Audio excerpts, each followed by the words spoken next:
ایک روایت میں آتا ہے کہ جو شخص امت کی مغفرت کے لیے روزانہ 25 مرتبہ دعا مانگے گا، اللہ تعالیٰ اس کو ابدال لکھ دیتے ہیں۔ ولایت کا ایک بہت اونچا درجہ ہے، اللہ کے دوستوں کا ایک اونچا مقام ہے ابدال۔ فرمایا جو روزانہ امت کے لیے 25 مرتبہ دعا کرے گا، اللہ اسے ابدال لکھ دے گا۔ یہ امت میرے نبی علیہ الصلوۃ والسلام کی ایسی امت ہے جس کا ایک مضبوط رشتہ ہے ایمان کا، کلمے کا، اسلام کا۔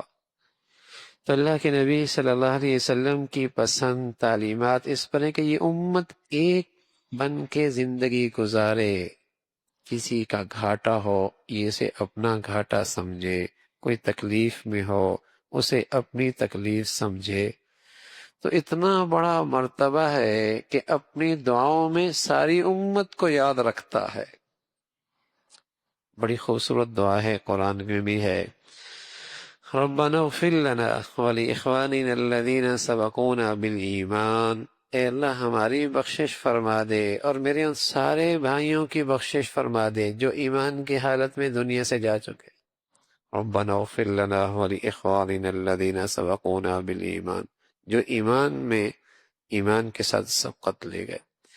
ولا تجعل فی قلوبنا غلا للذین آمنوا، اللہ میرے دل میں کسی ایمان والے کے لیے کھوٹ نہ رہنے دے، صاف دل۔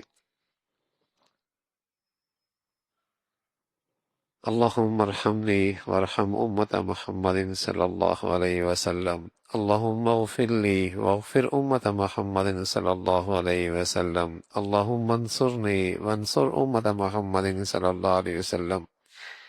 ہاں، اپنے آپ کو پہلے پیش کرے کہ میں زیادہ محتاج ہوں، یہ بھی اللہ کے نبی کی سنت ہے۔ اپنے آپ کو زیادہ پیش کرے کہ میں زیادہ محتاج ہوں، پھر امت کو بھی یاد رکھے۔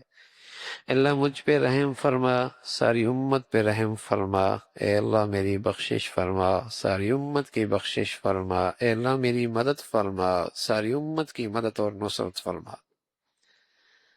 تو اپنے لیے مانگے، اپنے والدین کے لیے مانگے، اپنی اولاد کے لیے مانگے، اپنے عزیز و اقارب کے لیے مانگے، اور ساری امت کے لیے دعا کیا کرے۔ امت کے لیے مانگنا بڑی چیز ہے۔ آج بہت لوگ اپنی حاجات پر رونے والے مل جائیں گے، بیوی بچوں کے لیے رونے والے مل جائیں گے، اپنے مفادات کو خطرے میں دیکھ کر رونے والے مل جائیں گے، لیکن اللہ کے نبی کی امت اس کے لیے رونے والے، اس کا دکھ اٹھانے والے، اس کا درد محسوس کرنے والے بہت تھوڑے رہ گئے۔ کسی مسلمان کو دیکھو تو حقارت کی نظر سے نہ دیکھو، دل ہی میں اس کے لیے دعا کر دو، اے اللہ اسے بھی جنت دے دے، اسے بھی نیک بنا دے، اسے بھی متقی بنا دے، بجائے اس کے کہ حقارت کی نظریں ڈالو، اسے حقیر سمجھو، اپنا ایمان دینداری بھی خطرے میں ڈالو۔ اگر اس کے بدلے میں تم دل ہی سے اس کے لیے دعا کر دو گے تو اللہ کا حبیب کل تمہیں اپنی شفاعت کی دولت عطا فرما دے۔ ہاں، امت کو یاد رکھو۔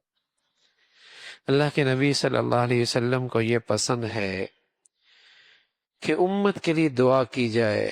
رسول اللہ صلی اللہ علیہ وسلم کے لیے، امت کے لیے مانگو تو حضور علیہ الصلوۃ والسلام کے پیارے ہو جاؤ گے۔